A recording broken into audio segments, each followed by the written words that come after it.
میں آپ سے جی بھی آخر میں ایک دو شعر سننا چاہوں گا جو آج بچے جی بچے کی زبان پر کلام ہے، اور اللہ نے آپ کو ویسے بہت سارے کلاموں کو آپ کے عروج ملا، مگر تیرے صدقے میں آقا، یہ آئیڈیا کہاں سے ملا یہ بھی آپ پوچھوں گا، اور کیا اس کو اللہ نے شہرت دی کہ میری تو پوتی جو ہے وہ بس یہی سناتی رہتی ہے مجھے ماشاء اللہ۔ حافظ صاحب اب آپ مجھے آخر میں جو ہے نا پہلے تو یہ بتائیں کہ جی تیرے صدقے میں آقا یہ سڈنلی ہو گیا، اچانک ہو گیا، یا کوئی پلان کیا تھا آپ نے؟ یہ کوئی 2016 کی بات ہے حضرت، میں تھا دبئی میں۔ دبئی میں تو آپ جانتے ہیں کہ ایسا ماحول ہوتا ہے کہ مطلب بڑے لیول پر ایونٹس نہیں ہوتے، تو وہاں جی گھر گھر چھوٹی چھوٹی محفل ہوتی ہے، تو کچھ بچے پڑھتے ہیں پہلے، پھر اس کے بعد ہمیں باری دی جاتی ہے، اور ہمیں جانا بھی جلدی ہوتا ہے کیونکہ کوئی مصروفیت نہیں ہوتی، ایک وقت میں ایک ہی جگہ جانا ہوتا ہے، تو ہم شروع سے آخر تک بیٹھتے ہیں اس محفل میں۔ تو ہوا یہ تھا کہ وہ بچہ پڑھ رہا تھا، تو بچہ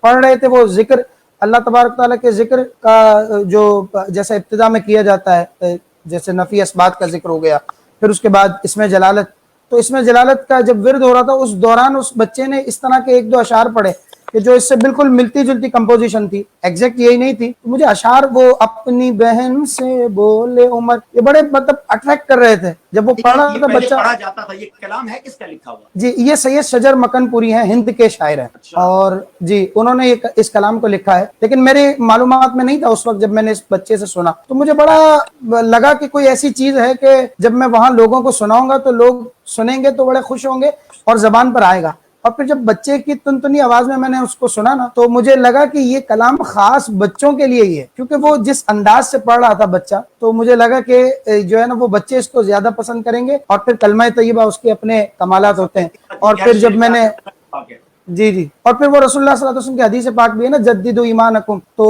عرض کی یا رسول اللہ کیف نجدد ایماننا، تو مجھے یہ بھی لگتا ہے کہ اس کلام کے جو اتنا اچھا جو فیڈ بیک آیا ہے اس کی ایک وجہ یہ بھی ہے کہ اس میں کلمہ طیبہ ہے، میں یہ سمجھتا ہوں۔ بالکل ویسے ایسے تو اللہ کا ذکر جی بھی جی ہے۔ اچھا یہ اس میں یہ ماشاءاللہ پہلے تھوڑا عرصہ پہلے میں نے دیکھا تھا، پتہ نہیں کتنے ملین ویوز ہو گئے تھے، اب کہاں پہنچے جی اس کے ویوز میں؟ میرے خیال میں شاید کوئی 75 ملین سے کراس کر گیا ہے، اور اللہ، شاید جی 7.7 کروڑ ناظرین